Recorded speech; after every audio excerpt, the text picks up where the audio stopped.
received a lot of surgical training when I was in the Navy. And my last duty station, I ran an operating room on the aircraft carrier USS Saratoga.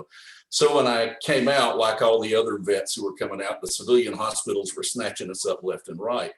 And so they put me to work as a surgeon's assistant, and I'm specialized in orthopedics. The hospital scene in those days was not far removed from the MASH TV series. Yeah. If it was raunchy, it could get raunchier, and there was no bottom except the nurses' bottoms coming in the room. But that was it was very, very, very unpolitically correct. And so we were working, Pam was an x-ray technician, and she was in charge of the orthopedic x-ray suite in the operating room. And so a guy got into a really bad accident, was just broken up to hell and gone. And there were like 4 surgeons working on him, including an orthopod that I'd been in the Navy with. And so myself and this a Haitian guy, Fritz Lariche, we were the assistants to the surgeon on that case. So basically all we could do was stand there and hold bone pieces out of the way while the surgeon worked putting stuff back together. And the nurses and the techs were coming in and out of the room and in and out of the room, and we're bored. And so we decided to start rating butts and boobs. So everybody that came in got a score. And Pam came in to do the x-rays. And when she came over to the table to get the x-rays, Fritz looks over at me and goes, "That's a 10, Mod." And I said, no, that ain't a 10. That's maybe an 8. Come on. So Pam heard us and she goes, "I'm sorry, what did you say?" And I was like, "Well, we were just commenting." And she goes, yeah. Fritz goes, "Ask her out." And I thought, there's just no way. So I did. I said, "What are you doing Friday night?" She said, "Going out with you." I said, "Oh, okay, cool." And then she left the room. Must have gotten a 10. Yeah. I just didn't want to tell Fritz that. She left the room and everybody had a big laugh about it. And then afterwards, Fritz goes, "Well, you really going to ask her out?" And I said, "Well, I already did." And he goes, "Well, I don't know if she thought you were serious or not." So I went around to the other side of the suite where they developed the film, and she was there talking with one of her friends, and I walked over to her. Now, mind you, I had been covered up completely. You know, the only thing you could see of people in the operating room was about this much of their face. And so I had really, really long hair. I mean, it's not that long now, but it was long then. A full facial hair, the whole 9 yards. I was big and burly, and I went trudging around there to where Pam was. And I said, "Hi." And she looked so at me and goes, "Hi." And I said, "So what time are we going out Friday night?" And she went, "Huh?" And I said, "Our date, Friday night. I asked you out in the operating room." And she goes, "Oh, gosh, well, 7 o'clock. And I said, "Sure." She said, "Well," I said, "Where do I pick you up?" So she told me how to get to her house. And I got there, and her dad, I grew up on the wrong side of the railroad tracks in the worst house in the worst neighborhood on the wrong side of the railroad tracks. Pam's mom and dad had money. So I go trudging up to the door and knock on the door. And Pam's dad comes to the door and takes one look at me and yells across the house, "Pam, Grizzly Adams is here to get you." So she said, "Well, what do you want to do?" Well, I had no idea what I would ask her to do that night. I hadn't given it any thought whatsoever. But there's a really cool thing back in Jacksonville, Florida at the time where we were, the Alexander Breast Planetarium. They call it something else now, but it's got this great big dome ceiling. And on the weekends, they would put on laser light shows and they would have like Pink Floyd and the Beatles and the Stones and the Grateful Dead. So I said, "I got an idea. Let's go to the laser light show at the Alexander Breast Planetarium." She goes, "Okay." She'd never been to one. So we got there. Well, you know, if you're going to go to a laser light show, you got to get in the proper mindset to go. So I proceeded to roll a joint in the parking lot. And Pam goes, "What are you doing?" And I says, "Well, what does it look like I'm doing?" So we had the joint and we went in and I watched the show and Pam went to sleep. And after the program was over, she said, well, what else do you want to do? And I said, well, what do you want to do? She wanted to go disco dancing. Disco was just becoming a thing. So I thought, oh, shit, I don't like dancing anyway, let alone disco. My God. So I said, okay, I'll go disco dancing with you. Well, I took her out and I forced myself to enjoy it. And we had a good time. And we were not apart again from that day. I take it back. She went skiing for a few days and I wasn't able to go. But other than that, we were together every day until we got married on April the 15th. She found out she was pregnant a few days before we got married, but no big deal. Her mom and dad had a beach house down at South Ponte Vedra Beach. So we decided to have just sort of some impromptu hippie wedding, and all of our friends, 2 of the OR nurses came and did the music and the photography. One of my buddies that I'd been in the Navy with, who also worked in the hospital, was going to be the best man. We got up early that morning to get everything ready and realized we were out of ice. And the only place to get ice was nearby was in St. Augustine, which was 10 miles down the road. So I went to the ice house to get ice, and on the way back, I got lost. And I panicked. And I went this way, and that way, and this way, and that way. And the ice is melting in the back seat. And so I finally found the road to get back to the beach house. As I'm pulling up, I see Pam standing out on the balcony, leaning over, sobbing. And I'm like, oh no. She thought I had left. Oh. Yeah, she absolutely thought I had just beat it. So the wedding got started. My best man did not show up. Oh my God. He too got lost. The lady who played our friend from the operating room, Trish, her partner Jackie was the photographer. So Trish was playing the Hawaiian love song on the guitar. Our friend's mom, who was a justice of the peace, was going to marry us. But Al wasn't there, my best man. I'm like, where's Al? And everybody's like, where's Al? And the question is just going all over the place. Where's Al? Where's Al? So finally, I just said, I got to get on with this. And I grabbed this guy standing in the front and I pulled him over. And I said, you're going to be the best man. And he looks at me and goes, okay. So we got married with this guy that we didn't even know. He was a friend of somebody else's. His name was Steve something. We still got our pictures and we look at him every now and then. And every time we see his picture, we laugh and goes, well, there's Steve something. I wonder what Steve something is doing these days. Al finally made it there about 15 minutes after the wedding was over. He had ended up down in St. Augustine near the ice house where I got lost somehow. But we've been together all that time. All of our friends goes, it ain't gonna last. You guys won't ever make it. You're too much not alike, blah, blah, blah. It's been a hell of a ride, and it started off with a fun start though. That day in the operating room that's memorable. I mean, we laugh about it all. It's better for me to have her with me to tell her part of that story, but it was yeah. That's great. Anybody have any other great marriage stories?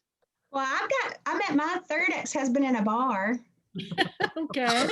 In Nashville, but it's like Brown's Diner. So it's like, it's golly, years after I'd met him, I was in Apalachicola and I met these people at this open mic thing, and they were so cute and they were singing these country songs and they were making fun of my accent, and they said, where are you from? And I said, Nashville. And they were like, have you ever been to Brown's Diner? And I said, I met my third ex-husband at Brown's Diner.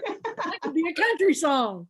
Well, so he asked me out, and he said he played music, and he was playing that next Monday. I mean, I'd played a softball game. We stopped by there just to have a burger and a beer, and he was cute and he had these little dimples. And I was like, hey, he probably plays guitar because it's Nashville and everybody in Nashville plays guitar. And when I went to see him that next Monday, he was playing banjo. I had just bought, I love banjo, and I bought my brother a banjo like 2 years before that. And excuse my language, but when I walked in, he's at the bar and they're playing, the band's there, and there's John Prine, all these people. And I was like, I looked at him and he said, "Oh, I saw your face and I thought you were thinking, fuck, he plays the banjo." And I was like, no, I was like, fuck, he plays a banjo. I loved it. He's a Grammy winning guy. His banjo's at the Music City Hall of Fame right now. And that's where all the story is on my bio, where it's like some of the best songwriters and storytellers in Nashville. I had a lot of fun when I was with him, but I got married, and then that wasn't a lot of fun. But I did get a lot of good stories out of it. You didn't kill any of them. Nah. Yes, are you raising your hand, Janet? Okay. Yes, I am, because I got married in Liliuokalani Park in Hilo, Hawaii. And my husband used to bow hunt up on Saddle Road, go up for, he was ex-Vietnam vet. So I met him on a one-way ticket to Hawaii. We got married about 4 years later. So we just got married in a bunch of rocks, essentially, with palm trees. And we had this wonderful minister from Hiley Church come down. And I said, everybody wear aloha wear. I had a kind of an old fashioned dress and I had pikaki in my hair, but we have really unusual pictures because all of us are facing towards the cameraman. And it was one of Ross' bow hunting buddies. And so half the ceremony I asked to have prayers in Hawaiian, because this is a very famous minister that was there. But John Smith was sneaking behind the palms. These are very low growing type of palm you find in the Hilo area. And I almost lost it because he's sneaking through the rocks in front of me, and all our pictures are facing towards him. I almost lost it because it's like on a bow hunt, kind of going through the thing. It was wonderful. Afterwards, the minister said, his wife asked him, he said, "Where are you going with an aloha shirt?" He never had married anybody in an aloha shirt. And it's a wonderful picture, but honestly, with him stalking through the rocks, I just about lost it because I knew, because I've been up there a couple of times with them bow hunting, and it's just, you have to be real sneaky because you're going for the goat or you're going for the sheep. But that's my story. I actually ended up writing about the Coconut Island because Ross' uncle came over, and I found out he had been stationed there in World War II, and he kept saying, Coconut Island's very famous there in Hilo, and it got wiped out in a tsunami in 1942. And when I wrote a mystery set there, and it turns out it was USO. And but he was telling us about this place with the lights and stuff like that. But it was a pretty wonderful day. But honestly, I have probably some of the best pictures me saying my vows to Rolf, because they're so intimate, because the guy's essentially behind the altar taking pictures, and they're beautiful, but I almost lost it. It was just too funny. Pretty great. Any other great stories you guys want to share? Who's raising their hand? Kathy, Yeah. it's Tamara. Okay, Tamara, It's Tamara. go ahead. Yeah, I got a parallel with Joe. Yeah, I got a parallel with Joe on our story. When my Oh, okay. parents first met my husband.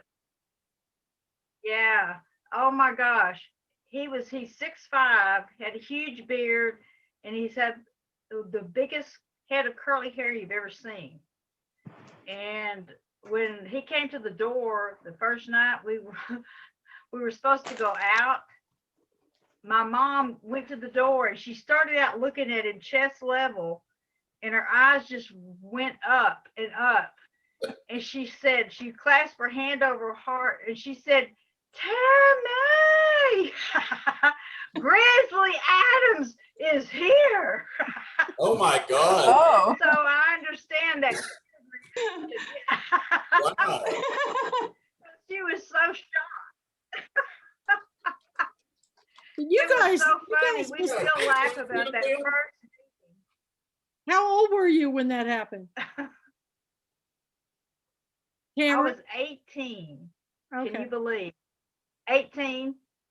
Yeah, Aw. we've been married for 43 years, Wow. but it's been rough. It's I been could rough. 11, 4 and 4. Grizzly Adams, another one. Another one. Yep. Yep. Yeah. Hey, and the best part, Joe, guess Yeah. what? We were in Jacksonville, Texas. That's where she's from. Yeah. Wow. Now wait, this is getting Yeah, really crazy. Yeah. Isn't that weird? So did you go to a Yeah. laser light show and get stoned on your did. first date? No, I didn't do that, but we did go disco dancing. Oh. There you go. Your husband went disco dancing? He had all this is crazy, but you can visualize this. He's 6'5" and he wore platform shoes. So he's like almost 7, Oh, and my I'm like gosh. 5'6". So we were like, he was way up here, I was way down here, and it was like I had to shout for him to hear me. You know, it was crazy. Oh God, Pam So needs something- some of those horrible things. Yeah, we. It was nuts. I can't even imagine him disco dancing. The first time I met him, I think, was at the East Texas Book Festival, wasn't it? And I remember he had on Yes, overalls. it was. He had on overalls, and he's just like way up there, you know, big, burly guy, Yes. you know. That's funny. Mandy, can you see But me? actually, he was light. He was light on his feet. He could dance circles around most anybody half his size. He was unbelievable on the dance floor back then. So Woo! Wow. Well, Kathy, Yes, Betty. yesterday was 27 years that Bill and I went on our first blind date, on our blind date that we met. Oh my gosh. All the girls, Right. we worked at 2 different steel mills in Arkansas. And I was the HR director at one, and he was a supervisor, mechanical maintenance supervisor at the other one. And so all the people that knew me from their mill, from his mill and my mill, kept talking to us for like 2 months trying to set us up. So a guy that had worked at his mill had transferred over, and he was marrying a clerk from our mill, and they were going to go to the Justice of the Peace and then have a big party that night. So I called my next door neighbor who had tried hard to set us up, and I said, okay, if he would like to go somewhere, I wouldn't mind having an escort, you know, because I know he knows Todd. So I thought, my thinking was, if we don't like each other, he's got people he knows, I've got people I know, at least we'll have somebody to talk to, you know. Well, I mean, we hit it off. We kept dating, like Joe was talking about. We would sit and read, or we'd watch a movie or whatever, you know. And so he liked to read, I like to read, and that's really what started us. He's you know, a great us- guy. Wow. He's a great guy. He is. He's a That's good awesome. guy. But Aw. I also have something to piggyback on Stephanie's. Well, we dated for a couple of years, lived together for a year, and then we decided, okay, we're going to get married. So we planned it around when his sister could get off work to come down. And so we get married. Well, his mother and 2 sisters went with us on our honeymoon. No. We had a 3-bedroom condo that we went to. Oh no. They went with us. You all are just crazy. But Stephanie and her husband tried to play matchmaker with me a couple times. Oh my God. Tell us one. The look on your face is priceless. Tell them, Stephanie, what happened.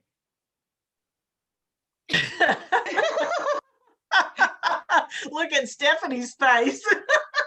You don't mention names. She's protecting the guilty. Oh, the perfect guy for me. The perfect Oh, guy. wow. Was this the one that wanting to be the star. You know, any one of them you could mention because, I recently had a friend said, I've got the perfect guy for you. Well, He's a psychiatrist. And I go, well, that's perfect because I need help. There's only one problem. And I'm not going to tell, but this Margie, but she said, he's a friend of my husband's and his wife left him 2 decades ago. I go, oh, and he's never remarried. And I said, what's wrong with him? And she said, he has one problem. And I said, what's that? She goes, he's a hoarder. I go, okay. Oh. No. I've already. Well, if he hoards guitars or something, that would be cool, but it depends. No, we're not talking that kind of hoarding. Like you can't get through his house because of stacks of newspaper and paper sacks. Oh, Lord. Anyway, not a book hoarder. well, this one that we introduced Kathy to, they went, he invited her over, and anyway, I didn't have any idea that he plays the organ. So anyway, he knows that Kathy is, the pulpwood queen, and created the largest book club, and she's famous and all of this. So anyway, I guess he did his homework. So he invites her over, and I told her, we said, oh, he's a wonderful person. He's a very nice man. He lost his wife to cancer, and he's a really good man, as far as I know. And he was actually Alan's friend from a long time ago. Alan. So anyway, he invites Kathy over, and I think he cooks for her. That may have been the second date. But anyway, when she gets there, she's seated in the sofa, and everything. And he said, oh, by the way, did you know that I write music and I can play? And Kathy's like, oh, no, I did not know that. So he has Kathy seated, and he gets on his organ, and he plays organ music, every song he can think of, for hours. I don't know how many hours Kathy was there. No. And then he wanted Kathy to find him a record producer to produce his music. And Kathy called me the next day, and she's like, Mama Mia, Stephanie, she said, you will not believe my date last night. She said, I listened to organ music for hours, and he kept putting out more music. So he's there going, it's a weeknight. I said, I'm really, just a few more songs. And I'm going, Y'all should have had that code thing where if it wasn't working out, or, like give her a time frame and say, Stephanie, you call me at such and such time. And then if it's not working out, you could go, oh, I've got to go. He still calls me. He still is calling me. Yeah. Oh, wow. I up with another guy that was going to come by and meet at the store. I'm thinking, hey, I missed this was the worst one. Tell what happened. It was a hot summer day. I don't know if it was June, July, August, but it was hot. And my adjacent building where the art studio is, where Kathy's art is displayed. Well, Kathy was doing a painting class, her art class out there, and it was full. And anyway, I had this man come over. We'll just call him Wilbur. We'll call him Wilbur. Wilbur actually fits him very well. And so he's seated up at the front of inside the store, and my store is over 5,000 square feet. It's huge, and it's full from ceiling to the floor to ceiling. So I'm behind my counter, and there's a little chair on the other side that you can barely fit, have room for. So he's seated there, and I'm so excited. I'm telling him, oh, you're going to love Kathy. She's such a wonderful person, and she's just so down to earth. And so he's seated there, and he has glasses on too, like this. And he has the strangest look when he pulls them out and he does his eyes like this. Anyway, afterwards, here comes Kathy. She's finished, in her covered in paint. Yeah, covered in paint, and she's hot. Now, remember, she's been out in this adjacent building, and it's the hot, hot summertime. And she's been standing and teaching and helping. And then now she's telling everybody goodbye and they're leaving. And so she's coming up through the aisle of the store. And as she gets closer to him, I said, "Oh, Wilbur, this is Kathy. This is Kathy Murphy." And he stands up, with his glasses, and he pulls them down and he goes, "Oh, hello." And he goes, "Oh, you're sweaty. You're sweaty." And anyway, it was so awkward for Kathy. Her eyes just got Everybody's standing huge. around going, what do you say when somebody goes, "You're so sweaty"? Yeah. He was like, "Ooh, you're so sweaty." He did it And like, when- just like that. And then I go, "Man, I got to get out of here. I got to get out of here. I got to go," and everything. He goes, "Well, aren't you going to give me a hug?" That's crazy. No. Oh, I ran to my Big car, old sweaty hug. Ooh. sweaty hug, and I ran to my car, and I think, what would make somebody say that to a woman? When I was lugging all my painting supplies back out to the car, and then I came into the shop, and I didn't know he was going to be there. He was supposed to be there hours earlier, and there he sits, and you're sweaty. Yeah, it was the face. You would have to have seen the face. He had the face of, I don't know what you would call his face, but anyway, he has real big glasses, and he pulls them down like this, and he goes, just like she was a bug under a glass or something. He was just so adamant about how No blind horrible and dates. sweaty. Hilarious. So anyway, I don't know if the next man, I'm going to have to really examine him more closely. Yes. Interrogate him a Yes. little bit more. After the Kathy's giving you organ. this look. The organ, It's like, I'll be like, the Oh, one and with then he the, sent me home with 5 CDs of the organ music. Oh, Lord. 5. Did you That's your pitch them next out book. as you drove down the highway? He said, "You can Oh. listen to him on your way home."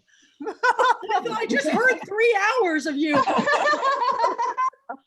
but I mean, a piano, if it would have been a piano, it could have been perhaps, pleasant, but an Well, organ, for 2 hours. hour, Great. an Right. hour Might have of been an organ, bearable. 3 Everybody hours goes of an at, like, organ. almost midnight.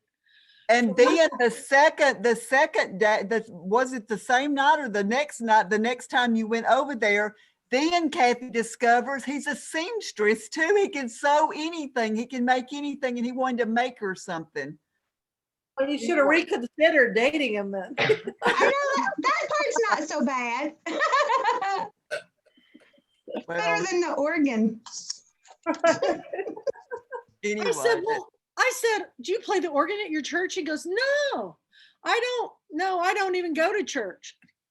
I thought, and I'm not talking about an organ like you hear in like Indigata Davida, baby. I'm talking about organ music, and I go, Like, wah, wah. Like scary organ music. Like that. all I can say, it was kind of new age. And he wanted me to get him a record contract, and I thought, well, who with? I mean, no. That is So, just so funny. oh Lord. So anyway, that ended that. So Oh, Stephanie, yeah. if I ever am single again, I'm not calling you. Well, whenever anybody says, "I got the Friday perfect night guy was for you," I go, "What's wrong with him?" There's Yeah, gotta it be- makes Huh? my Friday nights with my poodle look very, very good. yes, yes, yes. My cat. Gigi's great. Yeah, it's that, dating at this age is no.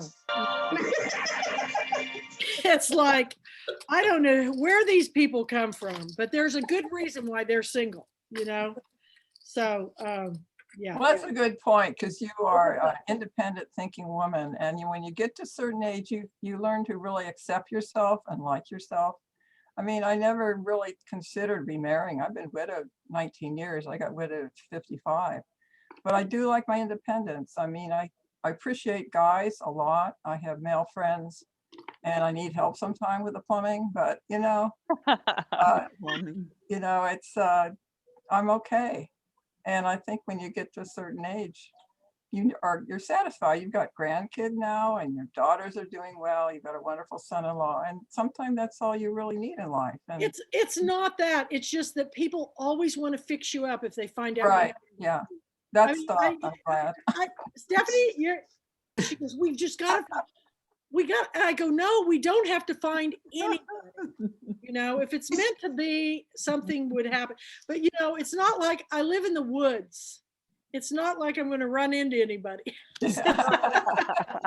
Well, now you never know. You may have a neighbor move in that takes a long walk. A guy that Yeah. works with my dad, he's real sweet, but he's just Okay, not. but But he's not like, no, not this, like fix up. No. But he came actually with my dad and helped me when I bought this house because I ripped the floors out and all this stuff. And so my dad brought one of his, because that's what my dad does, brought a helper down with him, and his name's Mark, and he's sweet as all get out, real country. But and I would fix up all their meals, and I'm here working right beside them.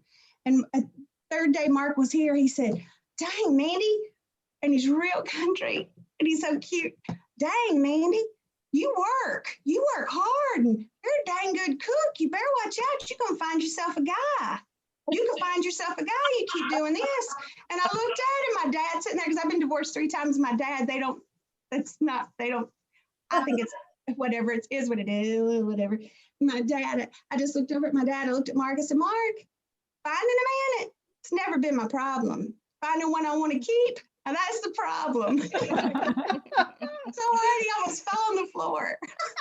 Oh my gosh. Why don't you find yourself a man? Well, they're all over the place, but who wants them?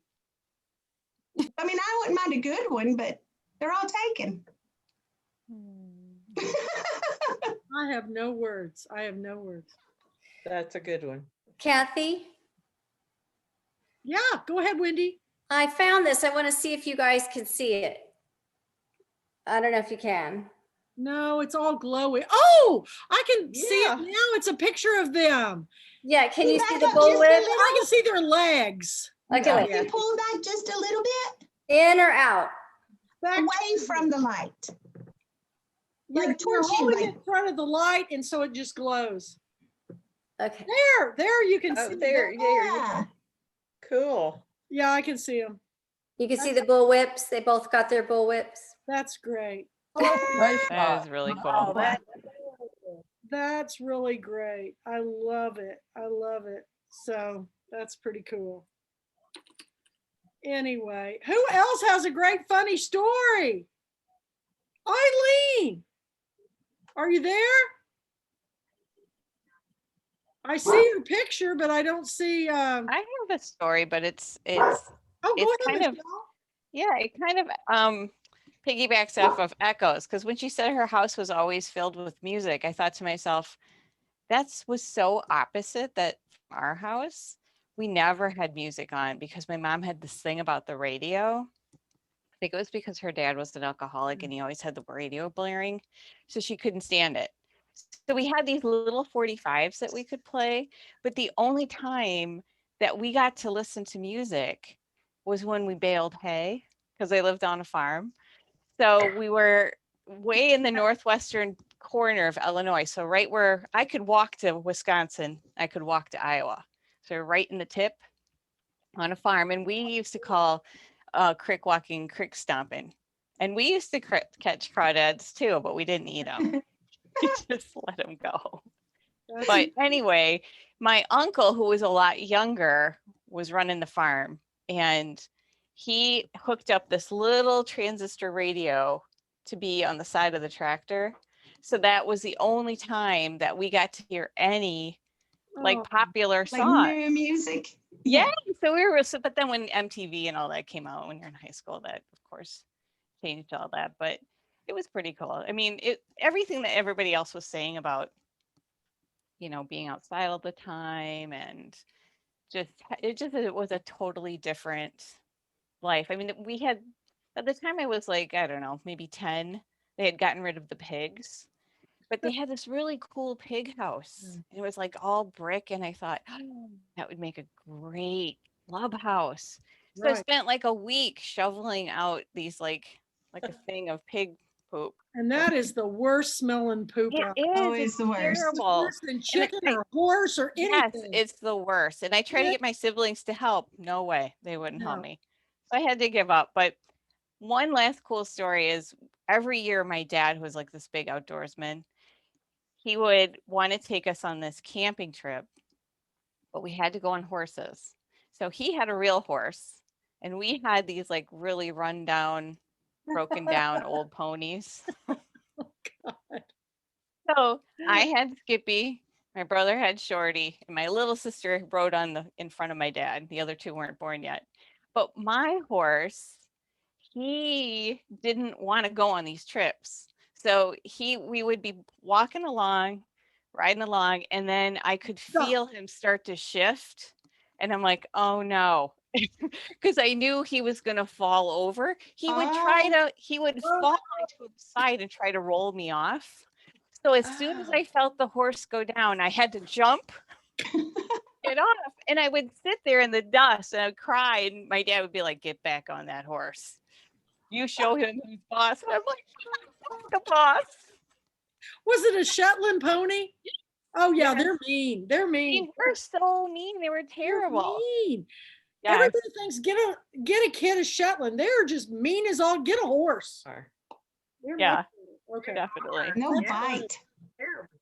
Yeah, they used to bite too. Oh yeah, and Buck. Yeah. Yes. Okay. Is it Eileen or Echo? Who is it? Who's first? Echo. Okay, Echo. Okay, so you just reminded me of something. You talking about your mom not wanting anything to be loud or whatever. Okay, so I would stay up. I forced myself to become a night owl because I loved what my dad did. So I would wake up. I mean, I would stay up as a little kid. I would make myself be awake when he would get home from the studio. A lot of times he wouldn't get home from the studio until midnight, or if he had a 2 o'clock session, it might be 2:30 in the morning before he got home. And if there was a project he was really excited about, I knew that if I came out of my bedroom, that he would play whatever it was. And so that's how I grew up. And and one of my best friends said, "Do you realize how weird your hanging out with you was?" Because as like 13, 14-year-old girls, we had no real, I mean, to my family, it was just normal to be out at 2 a.m. And so she said, "I loved coming over and spending the night at your house because we didn't have a curfew because we were with your dad hanging out, you know." And he'd come home and he'd play this music. And at his funeral, I said, you know, I'm probably the only teenager in history who ever asked her dad to turn down his music. Because when he would have, when we'd be at House of Gold Music, that was his company, and he'd have a song or something that he demoed upstairs that he was really excited about, like when he did Wind Beneath My Wings or whatever, he would bring everybody in to listen. And his office, he would sit behind his desk, and he had these huge speakers. And Kevin turned down like a $35,000 a year job in 1982, which was a lot of money back then, with AT&T to come and work for my dad in music. He was making like $115 a week, and I was making about that much too, just to be there. And but anyway, Dad would put on the music, and literally Kevin and I would stand at the very back of the office, and the music would reverberate through my chest because it was so loud. Mhm. And Dad would just sit there like it was just, he was listening to easy listening or something, you know. But it was a blast to be there. because you just got to, you knew you were part of something, Yeah. something special. Eileen has a great story about her husband. Oh, I don't know. Not Yes, that- you do. What's my story? Well, your Oh, husband, where's he from? well, my husband's from Cuba. He came here when he was 13. He's he's got some good stories when he was when he left Cuba. So that's for another day, I think. That's for another. day. Okay. I do have the stories about growing up made me think about, did you ever sit down with your family, with your siblings? I'm one of 5. I'm the eldest of 5. And so we're smack in the baby boomer years. I'm at one end and my youngest sister is 15 years younger. And so that we crossed all of those years. And we were at one Thanksgiving, we were all sitting around in the living room and talking about what was your favorite vacation? What was your worst vacation? Stories. And so my brothers started to tell this story about their favorite vacation was when we went to Sailor's Lake in Pennsylvania. If anybody is from Pennsylvania, you might know where this is, but it's a mud hole. And that was their favorite vacation. And I said, no, that was my worst vacation, because the reason that it was their favorite was that everybody's out all day long, that same old thing. Like, you're out all day, you're playing, you come in to have something to eat, you run back out again. And I was 16, but they were 8 and 6, I think. And I had to watch them. And all they wanted to do all day was catch frogs and tadpoles and go fishing and throw them at my other sister. I had the baby, and it was like, so it's really kind of funny sometimes when you sit around and you share. We had the same exact vacation. But And completely. it was my worst and their best. But the story about my husband, I'm gonna tell that another time. Okay. There's a lot of yeah, that's my next book. So Okay. I'm still working on that. Yeah. Anybody else want to share a story tonight? Gosh, we're out of stories. Out of stories. Out of steam. I think everybody's tired. Another story. No, good. I'm just saying good night, y'all. I got to open the bookstore in the morning, but I'll be in the 10 o'clock session after that. So. All right. Well, are we done? Are we done for the night? No, we're done. Well, it was great having everybody share their stories. Tomorrow night's going to be a little different because we're having a Breathless Bubbles and Books, and we're asking everybody to think about this, to come with the thought of what if you could go on a literary vacation, where would you go? And if you would go there, if you could dress with that idea in mind, using something out of your closet. I'm not wearing a bikini, I'll tell you. Well, that's For totally beach up to read. you. That's totally up to you. But I'm sure, I don't know what your closets are like, but I can pull out anything from any country. So I have an idea in mind of what I want to do, but there's a lot of people in our groups that do literary vacations. Stephanie takes groups, Patricia Sands takes groups, Rebecca Rosenberg, they take groups, but I'll tell you, if you go on Stephanie's trip, I don't know about the other ones, you will have the time of your life. I've had more fun going on her trips to Italy and Greece and everything than any trip I've ever been on. So go ahead, Bobby. Did you have something? No, I just said one day I want to go. I want to go with you, Stephanie. As soon as we get this back open, Yeah. Stephanie she has a full trip that has been on standby for how long? You're on mute, Stephanie. Our next trip is Barcelona, Spain, and then we'll, leave Spain and go up to Avignon, France, and then we'll be in Provence, all over France, and then staying on the French Riviera. And it's always 2 weeks, and then we'll end up in Tuscany. And then that trip filled up way over a year ago. And then my next one for September this year, we hope, is Southern Italy and Sicily.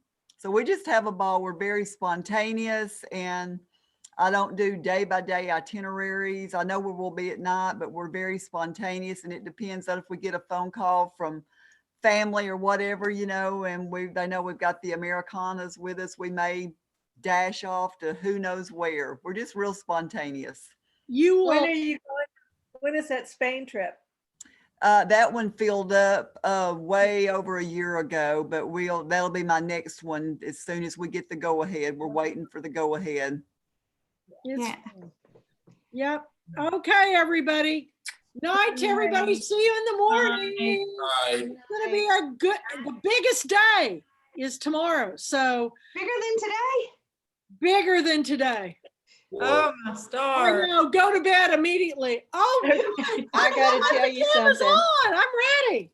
I gotta tell you what I worked on this afternoon, and I'll show it to you tomorrow morning. Okay. I had a scarf on my weaving loom, and I had to get up and walk around some this afternoon. And so I finished my scarf while I was listening to the panels and jotting down notes. So that was great.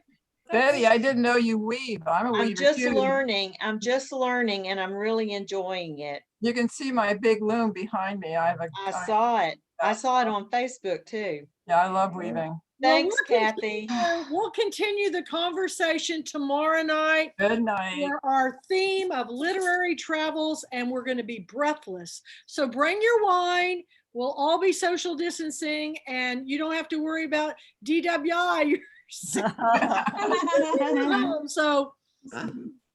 till tomorrow. Till tomorrow. Bye, everybody. Bye, y'all. Buonanotte. Yeah.